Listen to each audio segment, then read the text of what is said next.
Hi hello నమస్తే welcome back. నేను మీ host అక్షర విహారి. ముందుగా అందరికీ క్రోధినామ సంవత్సర శుభాకాంక్షలు. మరి క్రోధినామ సంవత్సర సందర్భంగా ద్వాదశ రాశుల వారి ఫలితాలు ఏ విధంగా ఉన్నాయో చెప్పడానికి మనందరి favourite and the famous astrologer Brahmasri doctor Pradeep Joshi గారు ఉన్నారు. గురుగారితో మాట్లాడేద్దాం. నమస్తే గురుగారు. శ్రీమాత్రే నమః. ముందుగా క్రోధినామ సంవత్సర శుభాకాంక్షలు. మీకు కూడా క్రోధినామ సంవత్సర శుభాకాంక్షలు. మరియు మా ప్రేక్షకులందరికీ కూడా, తెలుగు వారందరికీ నూతన సంవత్సరము, క్రోధినామ సంవత్సరము, ఉగాది శుభాకాంక్షలు. గురుగారు, క్రోధినామ సంవత్సరంలో తులారాశి వారికి ఏ విధంగా ఉండబోతుంది? క్రోధినామ సంవత్సరము 2024, 2025 తులారాశి. తులా అంటే ఏంటి? తక్కెడ. ఈ తక్కెడలో ఈ సంవత్సరం ఏం జరుగుతుందంటే కర్మ ఫలము ప్రారంభమవుతుంది. ప్రతి ఒక్కరికి కూడా కర్మ విపాక సమయం అని ఒకటి వస్తుంది జీవితంలో. అది తులారాశి వారికి ఈ సంవత్సరం ప్రారంభమవుతుంది. కర్మ విపాకం. కర్మ విపాకం ఏ రూపంలో చూపిస్తుందంటే పుత్రుల రూపంలో, పిల్లల రూపంలోను, అదేవిధంగా రుణాల రూపంలోను, రోగ రూపంలోను కర్మ విపాకం చూపిస్తుంది. వీరికి 8వ స్థానము లోపలికి ఇప్పటి వరకు 7వ స్థానంలో సప్తమంలో ఉన్న గురుగ్రహము 8వ స్థానానికి వచ్చేస్తాడు మే 1వ తారీఖు నుండి. ఆ తర్వాత పంచమ శని బాధాకారకుడు అవుతాడు. ఎవరైనా వయసు పెద్దబడ్డవారు ఉంటారు, అంటే 45 ఏళ్ళు దాటినా చాలు, పిల్లలు 10వ తరగతి చదువుతున్నా చాలు, అక్కడి నుంచి పిల్లలు అమ్మ నాన్న తిడతారు, నీకేం తెలీదు, నీ జీవితంలో ఏం సాధించలేదు, మమ్మల్ని అయినా మా జీవితంలో అనుకున్న చేయనీయు, ఇలా తల్లిదండ్రుల్ని పిల్లలు తిడతారు. ఇంకా కొంచెం ముసలోళ్ళనైతే ఇంకా దారుణంగా తిడతారు, మా జీవితాలు మీరు నాశనం చేసింది సరిపోదా అన్నట్టుగా తిడతారు. సో పిల్లల నుంచి మాటలు పడతారు. అదేవిధంగా పిల్లలు చేసిన కొన్ని తప్పుల వల్ల తల్లిదండ్రులు పోలీస్ స్టేషన్ చుట్టూ తిరగడము, ఎక్కడికో తిరగడం అనేది, ఎవరెవరికో స్వారీలు చెప్పాల్సిన పరిస్థితులు ఏర్పడతాయి. అదేవిధంగా అష్టమ గురువు వల్ల ఏం జరుగుతుందంటే కష్టాలు ప్రారంభమవుతాయి. రుణాలు చేయవలసిన, అనవసరంగా ఏం చేయాలో తెలియదు, చిన్న తప్పు జరిగింది, కావాలి డబ్బులు, ఎవరి దగ్గరకో వెళ్ళి చేతులు జాపి డబ్బులు అడగాల్సిన పరిస్థితి వస్తుంది.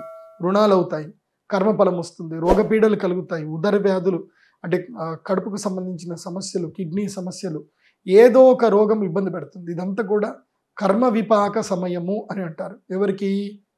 తులారాశి వారికి.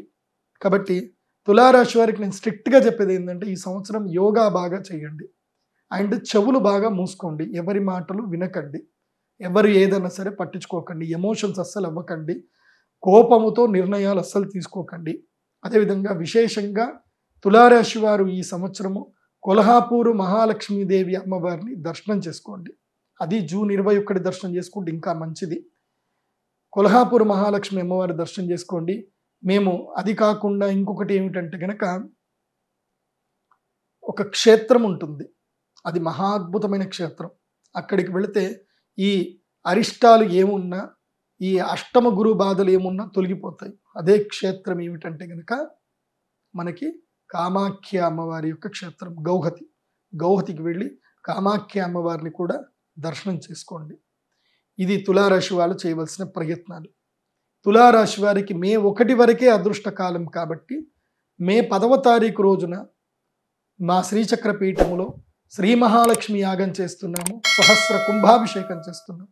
ఇది మహాద్భుతమైన శక్తి సంపన్నమైన సమయం. అది శుక్రవారం కూడా వస్తుంది కాబట్టి ఆ రోజు మీరు మహాలక్ష్మి యాగంలో కూర్చొని నేను ఇచ్చేటువంటి విశేషమైన శ్రీయంత్రాన్ని ప్రసాదంగా స్వీకరించి ఆ శ్రీయంత్రమునకు ప్రతిరోజు ధ్యానం చేసుకున్నట్లయితే జీవితము సాఫీగా వెళుతుంది. గొడ్డలితో వచ్చేది గోరుతో వెళ్ళిపోతుంది. అంటే ఏదో పెద్దగా అవ్వాల్సింది చాలా చిన్నగా వెళ్ళిపోతుంది. ఎక్కడో రోడ్డు మీద పడాల్సింది ఇంట్లో చిన్నగా జారి కింద పడిపోయి అబ్బా అని ఒక 5 నిమిషాల నొప్పితో తొలగిపోతుంది. అది గుర్తుపెట్టుకోండి. అందుకే ఆ జగదంబ అనుగ్రహాన్ని తప్పకుండా పొందండి మీరందరూ కూడా. సో ఈ సంవత్సరం రిస్క్ చేయకూడదు, కొత్త వ్యాపారాలు చేయకూడదు, సో రిస్కీ బిజినెస్లు అసలు చేయకూడదు, ఇల్లీగల్ వ్యాపారాల జోలికి అసలు వెళ్ళకూడదు. తులారాశి వారు గుర్తుంచుకోండి. కాబట్టి ముఖ్యంగా స్వాతి నక్షత్రం వారికి ఆరోగ్య భంగం ఉంది, దాని గురించి జాగ్రత్త పడండి. వీడియో కాల్స్ అస్సలు చేయకండి, హనీ ట్రాప్లకు గురవుతారు. సో మీరందరూ కూడా జాగ్రత్తగా ఉండండి, ఆ జగదమ్మ అనుగ్రహాన్ని పొందండి. తులారాశి వారికి ఆదాయం 2, వ్యయము 8. అంటే ఆదాయం తక్కువ, ఖర్చు విపరీతం ఉంటుంది. అందుకే ఈ సంవత్సరం రుణాలు అయితే అవుతాయి అని చెప్పాను, అవి జరుగుతాయి, అప్పులు అవుతాయి. రాజపూజ్యం 1, అవమానం 5 చెప్పాను కదా. మీ పిల్లలు కూడా మిమ్మల్ని అవమానిస్తారు, తిడతారు, సో అవమానాలు ఎక్కువగా ఉన్నాయి, మెచ్చుకునే వాళ్ళు ఒకళ్ళైతే తిట్టేవాళ్ళు 5 ఉన్నారు. సర్వే జన సుఖినో భవంతు. శ్రీమాత్రే నమః. గురుగారు, కొంతమందికి వాళ్ళ జన్మ నక్షత్రం అనేది తెలీదు. అండ్ మీరు ఇప్పుడు వరకు చెప్పింది కూడా ఇండివిజువల్గా లైక్ జనరల్ ప్రిడిక్షన్ అది చెప్పారు. అయితే వాళ్ళ సెల్ఫ్గా వాళ్ళంతటా వాళ్ళు తెలుసుకునేలాగా జన్మ నక్షత్రం తెలుసుకునే అవకాశం ఏదైనా ఉందా? ఎస్. ఇప్పుడు నా వెబ్సైట్లో pradeepjoshi.com వెబ్సైట్కి విజిట్ అవుతే అక్కడ హోరోస్కోప్ పీడిఎఫ్ అని ఒక పేజ్ ఉంటుంది. ఆ పేజ్ లోపలికి వెళ్ళిపోయి మీ పేరు, date of birth, time, place అని మీకు ఏ లాంగ్వేజ్ కావాలి, తెలుగా, ఇంగ్లీషా, హిందీయా, కన్నడనా, ఏ లాంగ్వేజ్ కావాలో లాంగ్వేజ్ సెలెక్ట్ చేసుకొని మీరు 5 సంవత్సరాలకా, 10 సంవత్సరాలకా, 15, 20, 25 సంవత్సరాలు, మీకు ఎన్ని సంవత్సరాలు డే టు డే ప్రెడిక్షన్ కావాలో అన్ని సంవత్సరాలు సెలెక్ట్ చేసుకొని మీరు సెలెక్షన్ బట్టి మీకు పేమెంట్ ఉంటుంది. ఆ పేమెంట్ చేసి మీ ఈమెయిల్ ఐడి అక్కడ ఇచ్చినట్లయితే కనుక మీకు పీడిఎఫ్ రూపంలో మీ జాతకమే మీకు వస్తుంది. ఏ లాంగ్వేజ్ కావాలంటే ఆ లాంగ్వేజ్లో వస్తుంది. సో అక్కడ మొత్తం మీ జాతకము దాదాపు 500 పేజీలకు పైగా జాతకం వస్తుంది. మీకు yearly day to day prediction వస్తుంది. అంటే ఈ 2024 ఎలా ఉండబోతుంది, మే మంత్ ఎలా ఉంటుంది, జూన్ మంత్ ఎలా ఉంటుంది, జూలై మంత్ ఎలా ఉంటుంది, డే టు డే ప్రెడిక్షన్స్ మీకు ఈజీగా వస్తాయి. అవి అంచనాల ప్రకారంగా జనరల్గా మేము శోధన చేసి ప్రెడిక్షన్ పెట్టాము. అది మీకు బాగా ఉపయోగపడుతుంది. ఇప్పటికి చాలామంది తీసుకున్నారు, మీరు కూడా తీసుకోండి. అయితే దాంట్లోనే మీ జన్మ నక్షత్రం ఉంటుంది. అందులో ఫస్ట్ పేజ్లోనే మీ date of birth, time, place ఒకసారి చూసుకోండి. కరెక్ట్గా మేము పంపించామని చూసుకోండి. కరెక్ట్ ఉంటే అక్కడ పక్కనే మీ జన్మ నక్షత్రం ఉంటుంది. మీ నక్షత్రం ఏంటి, మీ నక్షత్ర పాదం ఏంటి, మీరు రాగి పాదమా, బంగారు పాదమా, వెండి పాదమా, దేవగణమా, రాక్షస గణమా, మీ వరుగు ఏమిటి, మీకు కలిసి వచ్చే నక్షత్రాలు ఏంటి, కలిసి వచ్చే వారాలు ఏంటి, కలిసి వచ్చే యోగాలు ఏంటి, తర్వాత మీకు కలిసిరాని తిథులు ఏంటి, కలిసిరాని నంబర్లు ఏంటి, అన్ని డీటెయిల్స్ వస్తాయి దీని లోపల. సో తర్వాత కొన్ని ఆస్ట్రాలజికల్ థింగ్స్ ఉంటాయి, మాకు తప్ప మీకు అర్థం అవ్వు, కానీ ప్రెడిక్షన్స్ ఉంటాయి.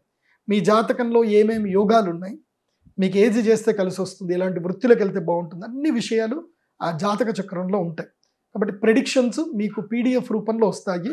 సో చక్కగా డిజిటల్ రూపంలో చదువుకోండి, మీ యొక్క జీవితాలను మీరు మెరుగుపరచుకోండి. అందుకోసం అంటే every individual person is unique. నీ జాతకం నీదే.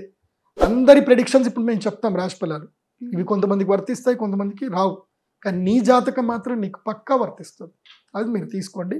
అయితే చాలామంది నామనక్షత్రం ఫాలో అవ్వాలా, జన్మ నక్షత్రం ఫాలో అవ్వాలని డౌట్ ఉంటుంది. నామనక్షత్రం అంటే ఇప్పుడు ఉదాహరణకి రవికిరణ్ అని ఒక పేరుంది. రవికిరణ్ అంటే ఏంటి, పేపోరారి చిత్తా నక్షత్రము తులారాశి కింద వస్తుంది. సో కానీ డేట్ ఆఫ్ బర్త్ కోసం కొడితే మాత్రము పెంటయ్య అని వస్తుంది. సో జన్మనామం వచ్చేసరికి కార్తీక్ అని జన్మనామం వచ్చింది అనుకోండి, అంటే వేవో కాకి మృగశిర నక్షత్రము, అది వచ్చేసి మిథున రాశికి వెళ్ళిపోతుంది. సో జన్మరాశి ఏమో జన్మ నక్షత్రమే మిథున రాశి, నామరాశి ఏమో తులారాశి. సో ఇప్పుడు ఏది తీసుకోవాలి అని అంటే జన్మ నక్షత్రము జన్మరాశి తీసుకోవాలి, నామనక్షత్రం ఎందుకు పనికిరాదు. కాబట్టి ఇది చక్కగా ఫాలో అవ్వండి, మా వెబ్సైట్ విజిట్ అవ్వండి. ఇప్పుడు మీరు అక్షయ తృతీయ రోజు కూడా మేము పూజ చేస్తున్నాం. సో ఆ పూజకి ఎవరైనా రాలేకపోతున్నారు, సహస్ర కుంభాభిషేకం కూడా చేస్తున్నాం, ఎవరైనా రాలేకపోతున్నారు, మీరు అక్కడనే ఆన్లైన్లోనే మీ date of birth, time, play ఆన్లైన్లోనే మీ యొక్క పేరు, గోత్రనామాలన్నీ కూడా ఎంటర్ చేసి ఇవ్వండి. ఆన్లైన్లో పే చేయండి, మీ గోత్రనామాలు చదువుతాము, మీకు ప్రసాదం మీ ఇంటికే వస్తుంది మంచిగా. సో అక్షయ తృతీయ తర్వాత ప్రతి ఒక్కరికి కూడా అమ్మవారి ప్రసాదం పంపించడం జరుగుతుంది. చాలా థ్యాంక్స్ గురుగారు, చాలా విషయాల్లో మాకు ఇన్ డీటెయిల్గా చెప్పినందుకు. సో చూసారు కదా, మీరు కూడా మీ జన్మ నక్షత్రం తెలుసుకోవాలి అనుకుంటే గురుగారు చెప్పిన డీటెయిల్స్ ఫాలో అవ్వండి. Thank you.